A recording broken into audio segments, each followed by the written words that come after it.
Hello good people of the interwebs. Welcome to the inaugural episode of Nerdventures, a show I've been meaning to start for quite a while, where I can delve into all of the nerdy pop culture hobbies that I have and share them with people out there that are like-minded. So I'm hoping that this show can cover things like comic books, obviously I have a lot of them, vinyl records, DVDs, video games, anything like that, anything that I am nerdily passionate about, I'd like to share with different people on the web, turn them on to different things, get a community going, see what happens. So today I thought I'd start by talking about comic books, specifically a comic book that I finished reading recently and I've been hearing a little bit of buzz or questions about on Facebook groups that I'm a part of, and that is Frank Miller's and Dave Gibbons' The Life and Times of Martha Washington in the 21st Century. This edition that I have right here is the hardcover slipcase that Dark Horse put out, I believe in the late aughts.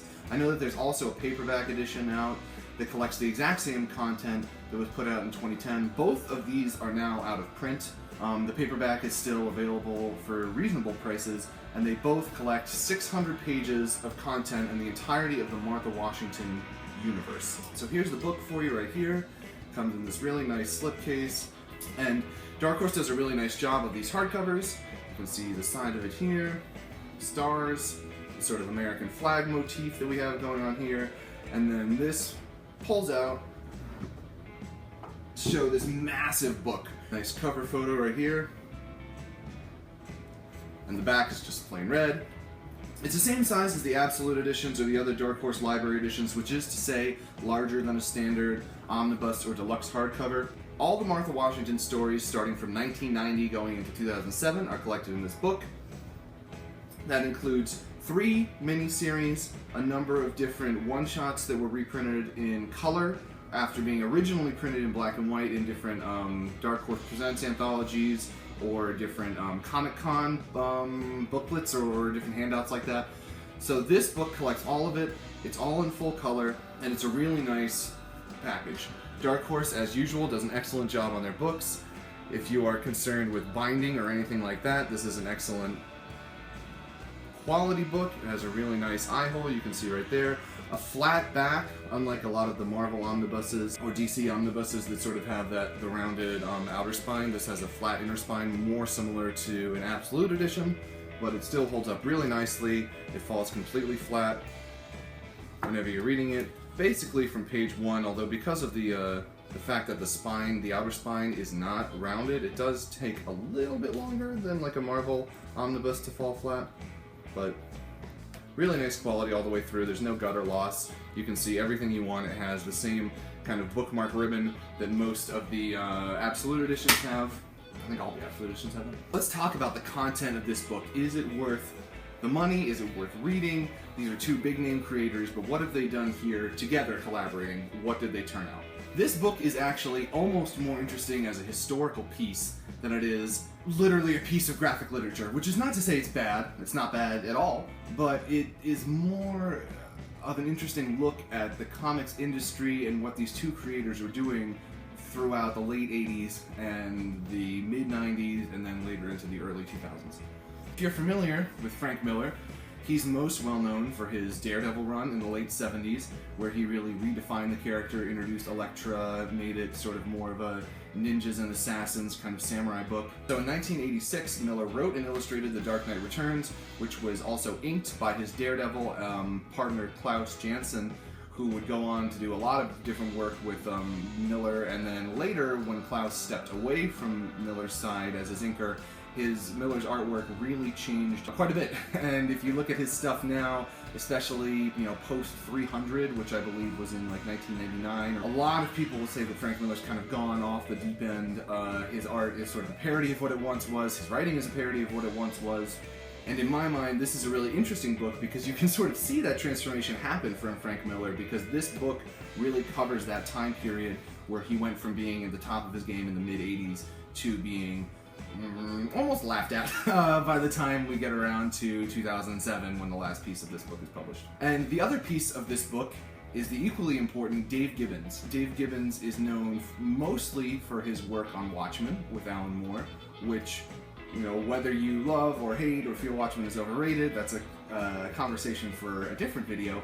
But in this book, he really channels the same vibes and the same kind of artistic approach that he took to Watchmen, which is to create sort of a believable alternate future, or maybe alternate reality. And Gibbons does a whole hell of a lot to contribute to that believability by kind of making the clothing, or the buildings, or the cars, or the transportations, all of these different things that maybe you take for granted when you're reading the comics, all the things that come into the background are really, really well fleshed out and make this universe completely believable in a way that a lot of artists don't manage to capture. So similar to Watchmen, all throughout this book, Dave Gibbons does an amazing job of really immersing you into this world of Martha Washington, this sort of screwed up 21st century, which goes through a lot of different changes in leadership, to put it lightly, crazy upheavals that go on throughout the life of Martha Washington, and he does an excellent job of pulling you into the story. So let's talk about the origins of this book. If you look at the mid-1980s, you had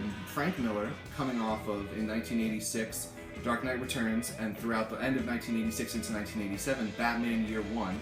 Two huge, explosive stories that really redefined Batman and also pushed comics forward in a really mature way. A lot of people were talking about these books differently than they had been about, any single issues that Marvel had been putting out or DC had been putting out. It sort of pushed these things forward into kind of this graphic literature, or comics being looked at in a more serious light.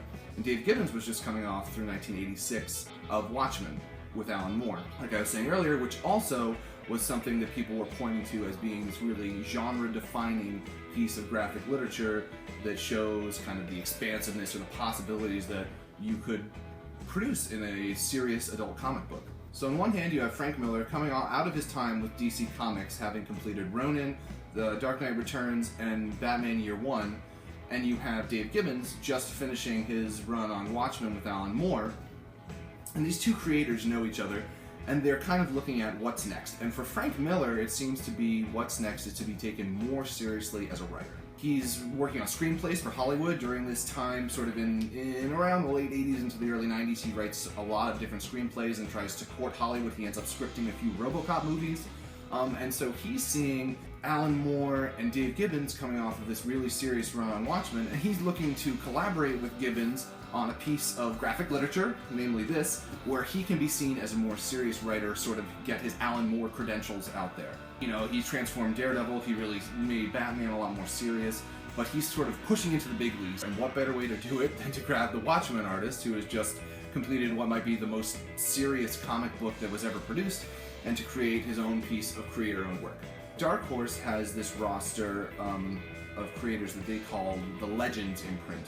And Legends is basically trying to be the creator-owned imprint of Dark Horse. So while some people are going to Image, a lot of the younger guys who are wanting to start their own creator-owned properties, and they're blowing up and it's becoming a huge thing. It's the comic book boom of the 90s, which would then eventually crash when a lot of these guys got greedier than they should have, and the entire speculator market on new number ones and these big issues and collector's editions and everything just skyrocketed out of control, and it all smooshed into the ground. But this book transcends that entire period, which makes it incredibly interesting. It's been worked on the entire time from the late 80s through the founding of Image Comics and all that through the 90s, and then all the way until 2007. So this has sort of seen every piece of the comic book industry rise and fall since the late 80s all the way up until today, basically. So what exactly does this book collect? Enough of me rambling on about the history of it, which actually I think is the most interesting part of it, but what exactly is this book? This book is 3 miniseries, namely Give Me Liberty, right here, which is the original 4-issue sort of large format series that came out in 1990 from Dark Horse. It's double the size of most comic books, not in terms of literal artistic size, but in terms of length. So it's double the length of most comic books. It also collects the one-shot Happy Birthday Martha Washington, which contains a number of different short stories which were originally published in black and white and then colored for this collection. The miniseries Martha Washington Goes to War, which is sort of the central chunk of this book, another 4-part series. The one-shot Martha Washington Stranded in Space, which collects 2 different stories, including a crossover from Jeff Darrow's Big Guy. The miniseries Martha Washington Saves the World. And finally, the one-shot that ends this collection, Martha Washington Dies. So, a number of miniseries and 3 one-shots are collected in the 600 pages, and are they worth your time? The short answer is yes. It's a really interesting collection. Frank Miller is a master at thematic development, if that makes sense. He is not, however, a particularly great writer, okay?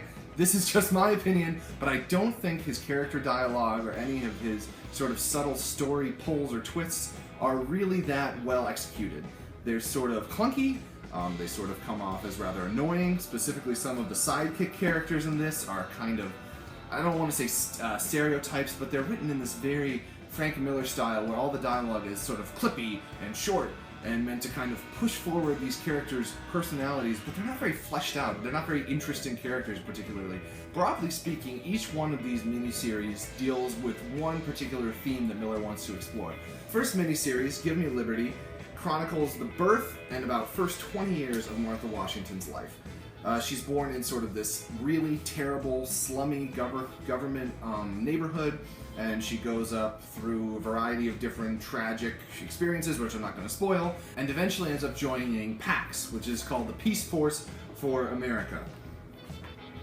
Throughout this, there's a lot of different political and social commentaries woven in through a lot of this, sort of it goes through all of these different years, and it shows us the way that the social systems have broken down, the way that Martha is sort of able to slip between all of the different cracks in society and always ends up kind of getting the short end of the stick, and the way the politicians sort of benefit from all of these different problems. It's largely a piece on totalitarian politics, the corruption of political office, sort of having to do with the two different presidents that are introduced in this book, and the way that both of them kind of slide into this terrible state of the presidency by the end of their time in office. And also the heroics and the survival instinct of Martha, who we see throughout this book sort of harden herself and become this crazy shell of a person, and it likens her a few times to like a hunter, to like a Black Panther, sort of, in a lot of these big panels, which are really nicely drawn. And it sort of comes out showing what it takes to survive in this kind of rough-edged modern world that Martha lives in. This first miniseries, Give Me Liberty, is probably the best composed and put together of the three miniseries in this book. It definitely tells the most clear story, and it doesn't sort of befuddle itself with a lot of the themes that some of the later ones get to. It's a really, really excellent read. I think it was Miller and Gibbons sort of at the peak of their powers at the early 1990s. The second miniseries, Martha Washington Goes to War, is a little bit derivative. It's basically a complete takeoff of Ayn Rand. Sorry if I'm mispronouncing that name. I've heard different ways to say it, but it's basically a complete takeoff of her Atlas Shrugged book. It's kind of this era of American history where everything has gone to shit, it's falling into even deeper shit, and the reason that this is happening is because the different engineers, different people in charge, are all being swiped away by these mysterious ghosts and taken out of society as society kind of crumbles around with the remaining people left in it. So it is a little bit clunkier in its execution. It does a good job of sort of continuing Martha Washington's story, but I don't think it does the best job, again, with characterization. A lot of the characters feel kind of clipped and a little bit one note. The Surgeon General continues to be the bad guy in this, and he's a little bit even more annoying than he was in the first one. What's interesting about it, though, is it's one of the first comic books to use more digital coloring. So Dave Gibbons, in a lot of the in-betweens in this book, talks about how around this time in the mid-90s, he was buying these extremely expensive for the time computers that were doing these digital backgrounds and coloring in a way that wasn't being done before. So the art in this is pretty interesting because it's kind of a mix of Gibbons's, this is another example of sort of the digitized backgrounds or digitized characters. It's a mix of Gibbons doing some really, really excellent pencil and ink work on his own, and then kind of splashing it together with this sort of early days of computer-generated backgrounds. It looks good. It's cool. It's a really interesting take on comic book art, and something that then would sort of go on to be, improved upon in years past that. Like, especially you can see something like this. I don't know how well you can tell, but it looks, if you look at it up close, it looks extremely digital, almost just like a CGI picture that's been slapped onto the page. which for me, as somebody who really enjoys kind of pencils and inks and sort of the old school style of comic book stuff and really doesn't like digital coloring or digital stuff, it's more of like an interesting history lesson than it is kind of a reason to read the book. But as you're going through and reading it, if you decide to, it really is a kind of a cool thing to think about in terms of this series really saw the beginning of digital coloring and digital kind of backgrounds being put into comic books. And then finally it ends with the miniseries Martha Washington Saves the World, which is kind of a cautionary tale about computers and the sort of the makings of new gods out of these kind of omnipotent hardware pieces. It actually is one of the more interesting than Martha Washington Goes to War, in that it's a more sort of original take on the origins of life, what it means to be a god, you know, things that we see as magic, or technology that we see but we don't really understand how it's working, and does that sort of become a transcendent, godlike, omnipotent, and impossible to comprehend from the human mind? Like, how do we deal with that? And I think Frank Miller, once again, that's a super interesting concept. Like, it's crazy interesting to think about the fact that, you know, electric impulses are what drives our brain, and electric impulses are what drives a computer. And when you see a computer working in this super powerful way and kind of being able to control, as it does in this book, control sort of the entire Earth, you know, how do we still rationalize that? Or does it become this like greater entity, and is that what people are worshiping in the future of this book? And again, Miller sets out these really interesting pieces of the puzzle, and he's able to play with these kind of large, grand scale ideas, but the execution is a little, like the characters again are a little one note, which is my kind of impression about this entire book. The characters are very one note. Frank Miller cannot write characters, in my opinion, as good as somebody like Alan Moore can. There's never going to be some twist in this that reveals, for example, that this man, who is the televangelist kind of character, actually has some secret or ulterior motives, or there's something that drives him. No, he just is the televangelist minister. That's it. That's all he needs to be in Frank Miller's world, which is fine. You know, Miller uses that kind of precision in defining his characters to really make them represent grander ideas maybe than Alan Moore does. It's not so much a story about all these different individual people and how these people work.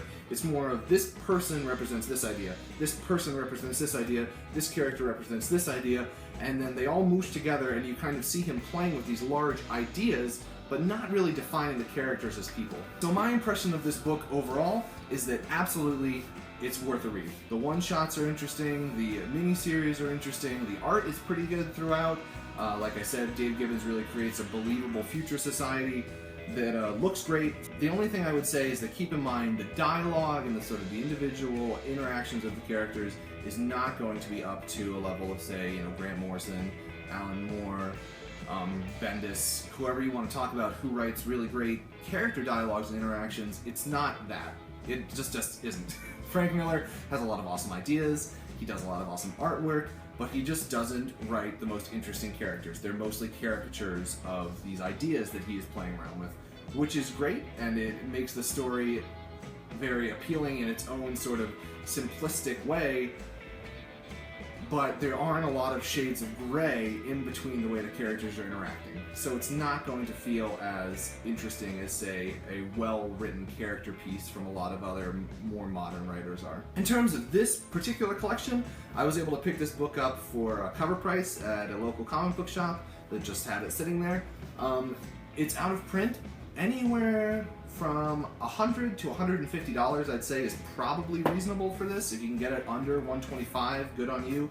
Go out and pick it up. The soft cover trade, which collects the exact same material, these are both 600 pages, like I said earlier, of content, is anywhere between $20 to $25 and is totally worth a read. If you like Frank Miller stuff, if you like Dave Gibbons stuff, if you like Watchmen and sort of the big ideas that Alan Moore was playing around in that, but you can kind of sacrifice some of the character drama and the different shades of gray and moral ambiguities that a lot of the characters put out in Watchmen, this is going to be the book for you. It's sort of the Dave Gibbons Watchmen art style filtered through to remove all the ambiguities and kind of put these absolute ideas that Frank Miller has into his writing. So thank you so much for watching me ramble on about this. This is my first video, so hopefully it's going to get more concise, more interesting, and more to the point in future videos. I'm hoping to have sort of a collection tour where I explore some of the different things I have. I would like to open up this channel to music and movies and a bunch of different things because I want to delve into anything that I find interesting and want to talk about. But for right now, I just appreciate anybody sticking all the way through the end of this first video. So hopefully next time it'll be a little more focused and I can move on to some more different interesting topics. If there's anything in particular you'd like to hear me talk about or to talk about with me, please leave a comment below. I'd love to hear your thoughts on the Martha Washington series. Do you think it is as black and white as I think it is, or is it maybe more complex than I'm giving it credit for? What do you think of Frank Miller as a writer even now? So yeah, please comment, subscribe, like this video if you liked it, dislike it if you didn't like it, and then I can try to improve them in the future, and that's all for now. See you next time.